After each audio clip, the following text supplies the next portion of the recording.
સુરત એસબીઆઈમાં 50 લાખની લૂંટ કરનાર બિહારની ગેંગ ઝડપાઈ, જેલમાં રચ્યું હતું લૂંટનું ષડયંત્ર।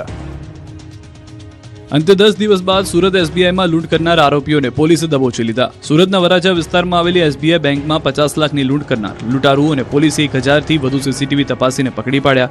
7 પીઆઈ અને 100 પોલીસ જવાનો રાત દિવસની મહેનત બાદ લૂંટારુ બિહારની ગેંગને જેલના સળિયા પાછળ ધકેલવામાં સફળ થયા। આ લૂંટના તાર બિહારની જેલ સાથે જોડાયા છે। લૂંટનો માસ્ટરમાઇન્ડ કુંદન કુમાર ઉર્ફે કુંદન ભગત હાલ બિહારની આદર્શ સેન્ટ્રલ જેલ બેઉર પટનામાં બંધ છે। જેલમાં હોવા છતાં તેણે પોતાની ગેંગના સભ્યો સાથે સંપર્ક જાળવી રાખી સુરતની બેંકને ટાર્ગેટ બનાવી હતી। કુંદન ભગત અગાઉ દહેરાદૂનમાં 14 કરોડની જ્વેલરી લૂંટમાં પણ સંડોવાયેલો હતો। પોલીસને કુંદન ભગત ગેંગના સભ્ય શુભમ કુમાર ઠાકુરની કડી મળી હતી। પોલીસની એક ટીમ ઉત્તર પ્રદેશ પહોંચી હતી અને સતત 3 દિવસ સુધી લોકેશન બદલતા શુભમ અને વિકાસને યુપીથી દબોચી લીધા। પોલીસ તપાસમાં ચોંકાવનારો ખુલાસો થયો છે કે આ ગેંગ લૂંટ કરતા પહેલા 2 મહિના સુધી સુરતમાં આશરો લીધો। આરોપીઓએ જહાંગીરપુરા, રાંદેર અને વેડરોડ વિસ્તારમાં નકલી આધાર કાર્ડનો ઉપયોગ કરી ભાડે મકાનો રાખ્યા। આ સમય દરમિયાન તેઓએ બેંક અને આવવા જવાના રસ્તાઓની વારંવાર રેકી કરી। લૂંટ માટે વપરાયેલી એક બાઇક ખટોદરાથી ચોરી કરી, જ્યારે બીજી તેલંગાણાથી લાવી નકલી નંબર પ્લેટ લગાવી। લૂંટારુઓ માત્ર 50 લાખ નહીં પરંતુ 2 થી 3 કરોડની લૂંટ કરવાની ઈરાદે બેંકમાં ઘૂસ્યા હતા। લૂંટારુઓ પાસે 2 નહીં પણ 5 મોટી બેગ હતી। જોકે નસીબ જોગ તે સમયે કેશ કાઉન્ટર પર કેશ વાનમાં અપેક્ષા કરતા ઓછી રકમ હોવાથી તેઓને માત્ર 50 લાખથી સંતોષ માનવો પડ્યો। લૂંટ બાદ ભાગતી વખતે આ વધારાની ખાલી બેગ તેમના માટે બોજ બની જતા તેમણે બાઇક પાસે ફેંકી દીધી હતી। લૂંટની ઘટનાને અંજામ આપ્યા બાદ લૂંટારુઓ અત્યંત સાવચેતીપૂર્વક અલગ અલગ દિશામાં ફરાર થયા। જોકે પોલીસને કીમ પાસેના કન્યાસી ગામ નજીક એક ખેતરમાંથી લૂંટમાં વપરાયેલી 3 બાઇક બિનવારસી હાલતમાં મળી।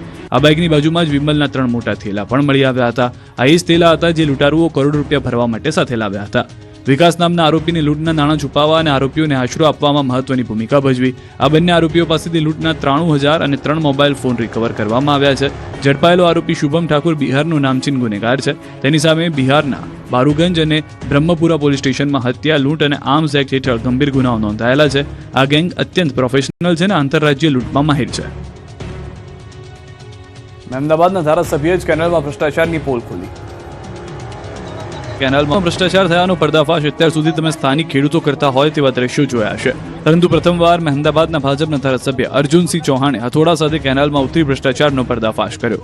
મહેમદાબાદના વાંઠવાડી ગામેથી પસાર થતી માહી સિંચાઈની 14 માઇનર કેનાલમાં નબળી ગુણવત્તાનું કામ થયું હોવાની ફરિયાદ મળી, જેના આધારે મહેમદાબાદના ધારાસભ્ય અર્જુનસિંહ ચૌહાણ અધિકારીઓની ટીમને લઈને જાત નિરીક્ષણ કરવા પહોંચી ગયા।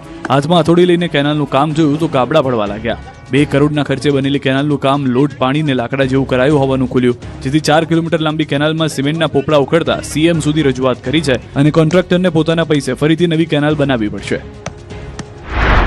અધિકારીઓ સાથે અમારી ટીમ સાથે અમે આ સ્થળની મુલાકાત લીધી।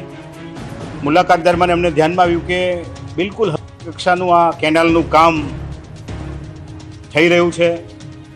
કોન્ટ્રાક્ટરને પણ સૂચના આપી કે આ ભાઈ આ કામ નવીસરથી થવું જોઈએ, કોન્ટ્રાક્ટરના પૈસે થવું જોઈએ, આ ક્યારેય ચલાવી લેવામાં નહીં આવે અને હમણાં અનુકૂળતા બની છે। અમે આ વાત સીએમ સાહેબને, માન્ય મંત્રીશ્રીને પણ રજૂઆત કરવાના છે। સુરત નજીક બર્ડ ફ્લૂનો ખતરો ઊભો થતા તંત્ર હરકતમાં 2.5 લાખ મરઘાનો નિકાલ। સુરત નજીક મહારાષ્ટ્રના નવાપુર અને નંદુરબાર વિસ્તારમાં H5N1 બર્ડ ફ્લૂનો ગંભીર મામલો સામે આવ્યો, જેના કારણે સમગ્ર વિસ્તારમાં ખળભળાટ મચી ગયો। 30 એપ્રિલે પોલ્ટ્રી ફાર્મમાંથી લેવાયેલા સેમ્પલમાં વાયરસ પોઝિટિવ આવતા તંત્ર તાત્કાલિક એલર્ટ મોડમાં આવી। અચાનક મરઘાના મોત વધતા તપાસ બાદ ભોપાલ લેબમાં રિપોર્ટથી બર્ડ ફ્લૂની પુષ્ટિ થઈ। ત્યારબાદ પ્રશાસન 1 કિલોમીટરના રેડિયસમાં આવેલા તમામ પોલ્ટ્રી ફાર્મમાં કુલિંગ ઓપરેશન હાથ ધરી અંદાજે 2.5 લાખ મરઘાનો નિકાલ કર્યો। આ ઘટનાની અસર સુરતના ઈંડા અને મરઘાના વેપાર પર પણ પડી।